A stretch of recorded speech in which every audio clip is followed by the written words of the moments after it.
आज हम बात करने वाले हैं एक ऐसी किताब के बारे में जिसने सच में लाखों लोगों की जिंदगी को बदल कर रख दिया है। जोसेफ मर्फी की अवचेतन मन की शक्ति।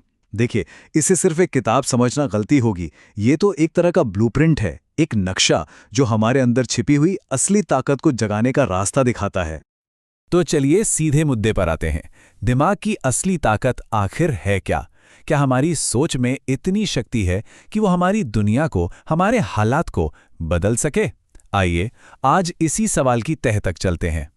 इस पूरे रहस्य को समझने की पहली सीढ़ी है ये जानना कि हमारे पास असल में एक नहीं बल्कि दो मन हैं, और कमाल की बात यह है कि ये दोनों मिलकर ही हमारी जिंदगी का हर अनुभव तय करते हैं।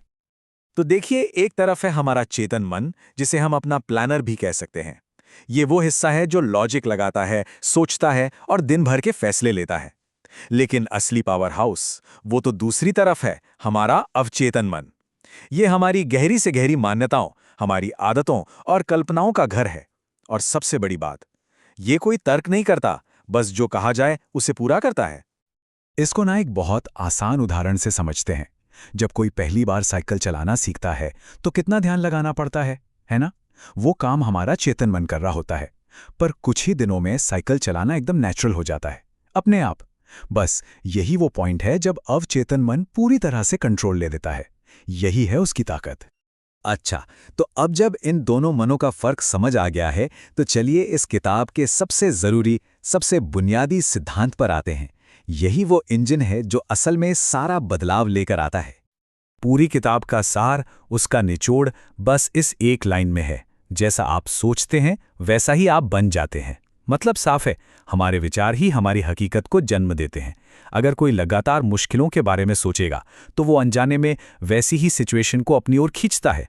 और वहीं जो इंसान मौकों और अच्छी चीज़ों के बारे में सोचेगा, उसके लिए नए दरवाजे खुलते जाते हैं। किताब में एक बहुत ही कमाल का उदाहरण दिया गया है। सोचिए कि हमारा चेतन मन एक माली है और हमारा अवचेतन मन एक बहुत उपजाऊ जमीन। अब माली का काम है बीज बोना, यानी हमारे विचार, और जमीन का काम है उन बीजों को उगाना। वो ये नहीं देखती कि बीज गुलाब का है या जहरीले पौधे का, वो तो बस उसे उगा देती है। तो अब सवाल ये उठता है कि हम इस उपजाऊ जमीन में सही बीज कैसे डालें? इसके लिए ये किताब हमें कुछ बहुत ही प्रैक्टिकल और पावरफुल टेक्निक्स बताती है। मतलब एक पूरा टूलकिट ही देती है। इस टूलकिट में 3 सबसे जरूरी औजार हैं। पहला है विश्वास, मतलब ये पक्का यकीन कि जो भी लक्ष्य है उसे हासिल किया जा सकता है। दूसरा है कल्पना, यानी अपने दिमाग में बार बार उस चीज को देखना, महसूस करना जैसे वो पहले ही सच हो चुकी है। और तीसरा है सकारात्मक वाक्य, यानी ऐसे पावरफुल वाक्य दोहराना जो हमारे अवचेतन मन की पुरानी प्रोग्रामिंग को बदलकर नई प्रोग्रामिंग करते हैं।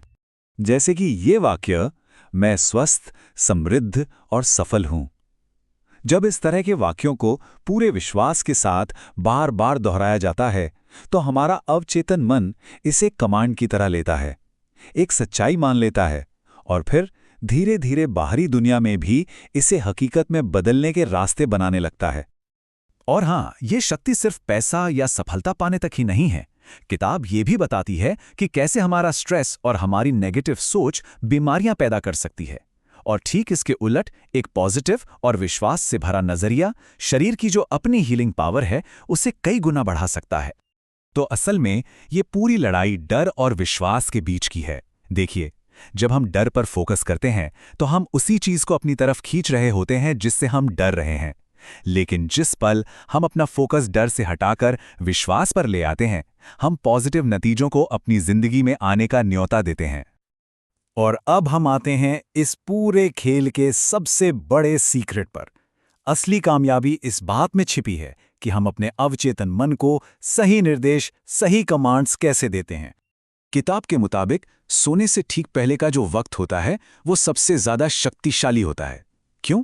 क्योंकि उस वक्त हमारा सोचने समझने वाला चेतन मन शांत हो रहा होता है और हमारा अवचेतन मन सबसे ज्यादा जागा हुआ और रिसेप्टिव होता है। इस वक्त दिया गया कोई भी पॉजिटिव सुझाव सीधा दिल में उतरता है, सीधा अवचेतन मन की गहराई में। तो घूम फिर कर हम फिर से उसी एक मूल मंत्र पे वापस आते हैं।